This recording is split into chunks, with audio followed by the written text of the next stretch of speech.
ನಿನ್ನೆ ನನ್ನ ಕನ್ಸಲಿ ಬೆಲ್ಲ ಕದ್ದು ತಿಂತಿದ್ದೆ, ಇರುವ ಹಾಗೆ ಬಿದ್ದಿತ್ತು. ನಿನ್ನ ಕನ್ಸಲ್ ಹಂಗ ಬಿದ್ರೆ ನಾನೇನು ಮಾಡಲಿ, ಇದ್ರ ನಂದೇನ್ ತಪ್ಪಿದೆ. ಹಬ್ಬ ಬೆಲ್ಲ ತಂದಿದ್ನಲ್ಲ, ನೀನು ಅದನ್ನ ತಿಂದಿದ್ರೆ ಹಬ್ಬಕ್ಕೇನು ನಾನೀಗ ಮಾಡಬೇಕು.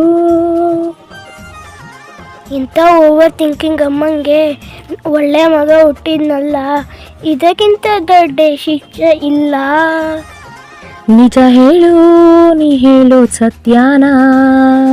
ನಿಜವಾಗ್ಲೂ ಅಮ್ಮ ಇಷ್ಟೇನಾ? ಸತ್ಯ ಹೇಳು ಬೇಗ. ಇಷ್ಟು ಸಾರಿ ಹೇಳಿ ಇಷ್ಟೇನೆ ಹೊಡಿತೀನಿ. ಸತ್ಯ ಅಲ್ಲಮ್ಮ. ಸಂಕ್ರಾಂತಿ ಬಂತು ರಥೋ ರಥೋ, ಅಮ್ಮನ ಕೈ ಏಟು ಬಿತೋ ಬಿತೋ.